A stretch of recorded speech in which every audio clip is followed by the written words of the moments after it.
Hello, my YouTube family. Manipuri homemaker channel में अम्बुतार हमना उच्चरी मैं आऊँगा सिरी सोगरी अंगांग बसिगी मतंग द खजितंग उच्चर के दो ममांग दसु सोगरी अंगांग बसिगी वीडियो सेम्बिरो ना हाय बसु मैं आम याव बिरक पनेबा अदो सोगी अंगांग बसे अखोई हक्चांग द तुकी मतिका नहीं को मैं आम सु खंबिरंग ने खंबो बुदी अदो मासे कमाइना थागे ली गदगे तुदेगी दे कमाइना हाउना कर्म मौंग द जागा दगे तुदेगी कई काना के हब दो मथंग मथंग हाइजर के को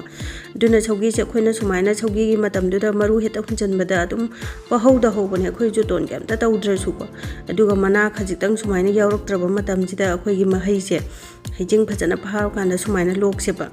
दुना लोइना हेक्चले अदो याम लाइबने थाब खोपदसु अदुगा मागी महैगी अंगांग बसिंगसे लोइना लौथोगे को मागी मथक थंग बसिंगसे अदुगा मरु सिना अखोइगी फौदोगा मरुदो मु लौदोइनेबा मथंगी हुन्नबा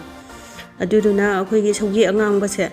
कई कानागे हाबदा अखोइगी बीपी हाई ओइबदो अदु बीपी दो नेमथाहलेबा बीपी दो ब्लड प्रेशर दो अखोइगी रिड्यूस तहलेबको अदुदगिदी कोलेस्टेरोल वांगबदसु नेमथाहले अदुदगिदी वेट लॉस तौबदसु मतेंग पांगे अदुदगी याम फबमना अखोइगी लेसाबिं चनपी मचासिंग अखोइगी मेंस्ट्रुएशन गी मतमदा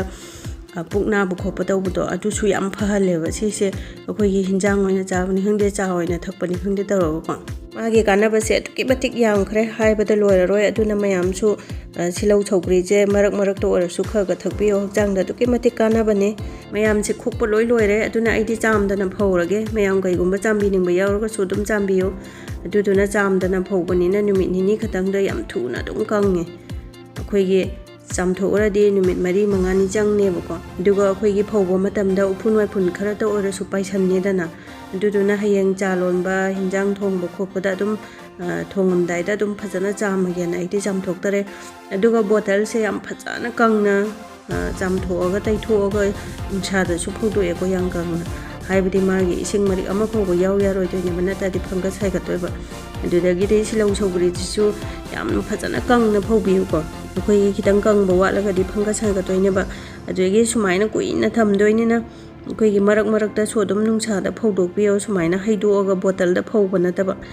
बोतल से पुथोगा नुंसादा फौबा तारगदि अखोइगी मनिन काखलकनिको अदुदुना बोतलदगी हैदोकपिरगा फौबियोबा अदुदगिदि अखोइगी सिलौ सौग्री जे करम मखल चाबा याबगे कमाइना हाउना चागदगे हाइबदु उच्चरगे को मयामदि करम मौंगदा चारगा हाउबगे हाइबदु कमेन्ट अममतंग थंबिरमो अदुदगी अखोइगी सौगी फंगदबा मतमदा सिगी अंगांगबसिना अदुम सौगी सुमाइना थोंबा याइको अदुदगिदि जाम सेमबा याइ जाम सेमगा ब्रेड तैरगा हाउना अदुम चाबा याइ अदुदगिदि जाम खतंग लोनजरके दुना चा लोनबा मतमदा अखोइना सिलौ सौग्री से अकंगबसे कयाम हापतोइनो हाइबसे बाप ओइदबनेबा सुम तौरकांदबुदि खंगपोगी वाने अदुना सिलौ सौग्री अखोइ ngसाइगी मपुमदो अनिगुंबै चांगदे चा गिलास अमदा चप चाबनेबा